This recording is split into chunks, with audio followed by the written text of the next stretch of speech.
Hello guys, welcome to my YouTube channel time to study and art. इस video में हम BPSC 131 की book का फर्स्ट ब्लॉक का सेकंड यूनिट कवर कर रहे हैं, जिसका नाम है राजनीतिक सिद्धांत क्या है। तो इसमें राजनीतिक सिद्धांत के बारे में हम पढ़ेंगे। अगर आपने फर्स्ट चैप्टर की वीडियोस नहीं देखी हो तो आप वो भी देख लीजिए, फिर आपको ये ज़्यादा अच्छे से समझ आएगा। तो चलिए शुरू करते हैं।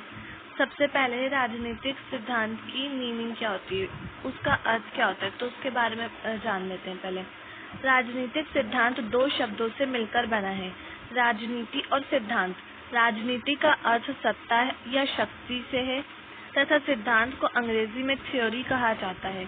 थ्योरी शब्द की उत्पत्ति ग्रीक भाषा के शब्द थ्योरिया से हुई है, जिसका अर्थ है एक ऐसी मानसिक दृष्टि जो एक वस्तु के अस्तित्व और कारणों को प्रकट करती है, जिसमें तथ्यों, उनके स्पष्टीकरण, उसकी अवधारणा, मूल्य, निर्णयों तथा लक्ष्यों, नीतियों व आधारभूत कारणों का वर्णन होता है। तो थ्योरी एक ऐसी मानसिक दृष्टि है जो किसी भी वस्तु के जो कारण है, उसकी नीतियां हैं, उसके लक्ष्य हैं, उसका स्पष्टीकरण है, तथ्य हैं, उनको स्पष्ट करती है, उनके बारे में बताती है, उनका वर्णन करती है, तो वही थ्योरी कहलाती है। राजनीतिक सिद्धांत के अंदर राजनीति से संबंधित ज्ञान, राजनीतिक समस्याओं का अध्ययन, विश्लेषण एवं राजनीतिक क्रियाकलापों के प्रकर्मों, परिणामों, नीतियों का निर्धारण आदि का औपचारिक, क्रमिक एवं तर्क संगत विश्लेषण किया जाता है। तो राजनीतिक सिद्धांत में किस किस चीजों का विश्लेषण किया जाता है वो उसमें बता रखा है। राजनीतिक सिद्धांत में राजनीतिक समस्याओं का अध्ययन किया जाता है, उनका ही विश्लेषण किया जाता है, राजनीतिक क्रियाकलापों के प्रकर्मों का, परिणामों का, नीतियों का निर्धारण किया जाता है और उनको तर्कसंगत विश्लेषण किया जाता है। राजनीतिक सिद्धांत के अंदर राजनीतिक सिद्धांत में हम अध्ययन करते हैं राजनीति के बारे में और फिर उसका विश्लेषण करते हैं तर्कसंगत तरीके से। अब है राजनीतिक सिद्धांत की परिभाषा। तो किन किन विद्वानों ने राजनीतिक सिद्धांत की परिभाषा दी है, उसमें सबसे पहले आते हैं डेविड हेल्ड के अनुसार राजनीतिक सिद्धांत राजनीतिक जीवन से संबंधित और व्यापक अनुमानों का एक ऐसा ताना बाना है जिसमें शासन, राज्य व समाज की प्रकृति व लक्ष्यों और मनुष्य की राजनीतिक क्षमताओं का विवरण शामिल है। तो ये जो परिभाषाएं होती हैं, जैसे कि डेविड हेल्ड की परिभाषा, इसके बाद जॉन क्लेमेंस की परिभाषा है, तो इनको आपको एज इट इज ऐसे ही याद करना होता है। आप इनको एज इट इज याद करके ऐसे एग्जाम में लिख कर आएंगे तो आपको तभी मार्क्स मिलेंगे। अपनी तरफ से आपको लिखेंगे तो मार्क्स नहीं मिलेंगे। इनको ऐसे के ऐसे आपको लर्न करना पड़ेगा। अब सेकंड डेफिनेशन है जॉन क्लेमेंस के अनुसार, एक सिद्धांत शास्त्रीय राजनीतिक शब्दावली का विश्लेषण और स्पष्टीकरण करता है। वह उन सभी अवधारणाओं की समीक्षा करता है जो राजनीतिक बहस के दौरान प्रयोग में आती हैं। सीमाओं के उपरांत अवधारणाओं के औचित्य पर भी प्रकाश डाला जाता है। तो ये राजनीतिक सिद्धांत की परिभाषा थी। अब एक इंटरनेशनल परिभाषा है राजनीतिक सिद्धांत की, international encyclopedia of social science में अर्नोल्ड ब्रेख्त के अनुसार, राजनीतिक सिद्धांत के प्रमुख विषय राजनीतिक मनुष्य व उसका व्यवहार, विचारवाद, मूल्य, अर्थशास्त्र, अंतर्राष्ट्रीय राजनीतिक समूह संस्थाएं, प्रशासन, सैन्य, विज्ञान एवं शोध पद्धतियां आदि हैं। मतलब ये सारे जो मैंने नाम लिए ये राजनीतिक सिद्धांत के प्रमुख विषय हैं। इनमें राजनीतिक सिद्धांत के बारे में बताया जाता है, हम पढ़ते हैं। अब दूसरा राजनीतिक सिद्धांत का विकास। राजनीतिक सिद्धांत को केंद्र बिंदु यूनानी राजनीतिक चिंतन यानी यूनानी दार्शनिक व चिंतक को माना जाता है। जो यूनानी राजनीतिक चिंतक हैं, दार्शनिक हैं, उन्हें राजनीतिक सिद्धांत का केंद्र बिंदु माना जाता है। उन्होंने अपना सारा ध्यान आदर्श राज्य की संकल्पना पर ही केंद्रित किया। औद्योगिक क्रांति के बाद इंग्लैंड व अमेरिका में संविधानों व संवैधानिक कानूनों के विकास पर जोर दिया जाने लगा। अब राज्य कानून, प्रभुसत्ता, अधिकार और न्याय की संकल्पनाओं के साथ साथ सरकार की कार्यविधियों को परखने की चेष्टा की जाने लगी। मतलब पहले कानूनों के विकास पर जोर दिया जाने लगा था और संवैधानिक कानूनों पर जोर दिया जाने लगा था वहाँ पे, और उसी के साथ साथ राज्य, कानून, प्रभुसत्ता, अधिकार, न्याय की जो संकल्पनाएं थी उनके साथ साथ सरकार के कामों, उनकी कार्यविधियों, उनके एक्टिविटीज को भी परखने की चेष्टा की जाने लगी। मतलब उनकी एक्टिविटीज पे भी ध्यान दिया जाने लगा, उनको भी देखा जाने लगा। ये प्रक्रिया 19वीं सदी के अंत तक रही। 20वीं सदी के शुरू में राजनीतिक सिद्धांत को एक खास क्षेत्र माना जाने लगा। मतलब 19वीं सदी के अंत तक ये प्रक्रिया रही और फिर 20वीं सदी में राजनीतिक सिद्धांत उभरकर सबके सामने आया। 1903 में अमेरिकन पॉलिटिकल साइंस एसोसिएशन ने राजनीतिक सिद्धांत को राजनीति का महत्वपूर्ण विषय स्वीकार किया और इसके अध्ययन व विकास के प्रयास तेज किए। अब ये आपको लर्न करना पड़ेगा।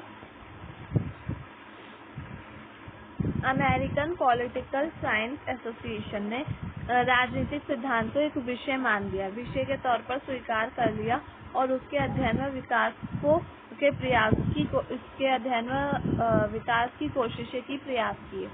चार्ल्स मैरियम और जी.ई. कैटलिन जैसे विचारकों के प्रयासों ने इसे यथार्थवादी प्रवृत्ति से परिपूर्ण किया। मतलब इसमें यथार्थवादी प्रवृत्ति आ गई इन दो ये जो विचारक हैं इनके वजह से। लॉसवेल तथा ईस्टन ने व्यवहारवाद को जन्म देकर परंपरागत राजनीतिक सिद्धांत को आधुनिक राजनीतिक सिद्धांत की परिधि में प्रवेश करा दिया। अब जो लॉसवेल और ईस्टन थे इन्होंने व्यवहारवाद को जन्म दिया और फिर राजनीतिक सिद्धांत जो परंपरागत राजनीतिक सिद्धांत था, जो यथार्थवादी प्रवृत्ति थी परंपरागत राजनीतिक सिद्धांत में, वो व्यवहारवाद के आने से आधुनिक राजनीतिक सिद्धांत में परिवर्तित हो गया। मतलब उसमें आधुनिकता आ गई। 1969 में ईस्टन ने उत्तर व्यवहारवाद की क्रांति का सूत्रपात करके राजनीतिक सिद्धांत को नया आयाम दिया। दूसरे विश्व युद्ध के बाद राजनीतिक सिद्धांत निरंतर नई राजनीतिक समस्याओं से जूझ रहा है। इसका खास कारण है कि आधुनिक राजनीतिक विचार किसी भी राजनीतिक सिद्धांत का निर्माण करते समय प्लेटो व अरस्तु जैसी विश्व दृष्टि नहीं रखते। मतलब उनके पास उनकी ऐसी विश्व दृष्टि नहीं है किसी भी विचारक की जिन्होंने राजनीतिक सिद्धांत के बारे में बताया, जैसी अरस्तु और प्लेटो की थी। अब राजनीतिक सिद्धांत होता क्या है? राजनीतिक सिद्धांत वो होता है जिसके अंदर हम राजनीति क्या है, राजनीति में क्या क्या चीजें होती हैं, कौन कौन से विषय होते हैं, उनका अध्ययन करते हैं। तो राजनीतिक सिद्धांत सिर्फ एक सिंपल सी बात, एक डेफिनेशन ये है कि राजनीतिक सिद्धांत में हम उन चीजों का अध्ययन करते हैं जिनसे हमें राजनीति के बारे में पता चलता है। राजनीति की समस्याएं, विश्लेषण, नीतियां, विचारक, तर्क और इन सब चीजों की जो हम इनके बारे में जो अध्ययन करते हैं वो राजनीतिक सिद्धांत की मदद से ही कर पाते हैं। तो ये राजनीतिक सिद्धांत कहलाता है। अब राजनीतिक ये छोड़ देते हैं। राजनीतिक सिद्धांत के काम। राजनीतिक सिद्धांत के क्या क्या काम है? तो राजनीतिक सिद्धांत का पहला काम है वैज्ञानिक दृष्टिकोण विकसित करना। राजनीतिक सिद्धांत ही राजनीतिक विज्ञान में एकीकरण, सामंजस्य तथा तथ्यों एवं मूल्यों में वैज्ञानिकता लाकर शोध संभावना को बढ़ाता है। राजनीतिक सिद्धांत में सबसे पहली बात यह है कि वैज्ञानिक दृष्टिकोण है। वैज्ञानिक दृष्टिकोण मतलब तर्क के आधार पर वहाँ पर फैसले किए जाते हैं, उनमें एकीकरण होता है, उनमें सामंजस्य होता है तथ्यों और मूल्यों के आधार पर, इसलिए उसमें वैज्ञानिक दृष्टिकोण देखने को मिलता है। वहाँ पर शोध होते हैं, शोध की जो संभावना है उनको बढ़ावा मिला है, तो इसलिए इसका सबसे पहली विशेषता या फिर काम कह सकते हैं वैज्ञानिक दृष्टिकोण विकसित करना। फिर सेकंड है दिशा निर्देश देना। राजनीतिक सिद्धांत तथ्य संग्रह व शोध को प्रेरणा प्रदान करके दिशा निर्देश करता है। ये एक दिशा सूचक की भांति दिशा निर्देश भी देता है। जो तथ्य होते हैं, तथ्य संग्रह होते हैं, व शोध होते हैं, उनको प्रेरणा देता है ये, और फिर प्रेरणा देकर दिशा निर्देश करता है, दिशा दिखाता है। और फिर इसके बाद एक ही सूचक की तरह काम करता है। सूचक की तरह दिशा दिखाता है, दिशा निर्देश करता है, बताता है कि हमें क्या क्या करना है, क्या क्या काम होने चाहिए, ये सब हम इसमें पढ़ते हैं। थर्ड इसका काम है राजनीतिक क्षेत्र में संतुलन स्थापित करना। राजनीतिक सिद्धांत विभिन्न राजनीतिक तथ्यों, घटनाओं, अन्य अध्ययन पद्धतियों, मानव मूल्यों, संस्थाओं व नीतियों के बीच एक संतुलन स्थापित करता है। अब जो मैंने ये सारे नाम लिए, तथ्य, घटनाएं, अध्ययन पद्धतियां, मानव मूल्य, संस्थाएं, नीतियां, इन सभी के बीच एक संतुलन बनाने का काम करता है राजनीतिक सिद्धांत। इसीलिए इसमें है राजनीतिक क्षेत्र में संतुलन बनाना। राजनीति जो होती है, राजनीतिक क्षेत्र में जो घटनाएं घटती हैं, उनके जो संस्थाएं होती हैं, नीतियां बनाती है सरकार, और अध्ययन की जो पद्धतियां होती हैं, उन सभी के बीच ही संतुलन का काम करता है राजनीतिक सिद्धांत। फिर इसका चौथा काम है समाज की राजनीतिक प्रगति करना। राजनीतिक सिद्धांत मानव की राजनीतिक, संवैधानिक तथा वैज्ञानिक प्रगति में विशेष योगदान करता है एवं अनुभवों के आधार पर समस्याओं का समुचित समाधान करने में सहायक है। तो राजनीतिक सिद्धांत संवैधानिक और वैज्ञानिक प्रगति में भी काफी योगदान देता है, और अनुभवों के आधार पर इसमें समस्याओं का समाधान किया जाता है। इसमें अनुभव होते हैं, किसी के विचारों के आधार पर समाधान नहीं होता, बल्कि अनुभवों के आधार पर समाधान होता है, एक्सपीरियंस के आधार पर। और इसमें संवैधानिक तौर पर और वैज्ञानिक तौर पर लोगों की समस्याओं का समाधान करता है। अब राजनीतिक सिद्धांत की प्रकृति। तो राजनीतिक सिद्धांत की प्रकृति को 3 भागों में बांटा जा सकता है। इसमें 3 भागों में बांटा गया है। पहला है इतिहास के रूप में राजनीतिक सिद्धांत। तो इतिहास के रूप में राजनीतिक सिद्धांत काल, स्थान व परिस्थितियों को समझने का प्रयास करता है, जो इसका ऐतिहासिक रूप है।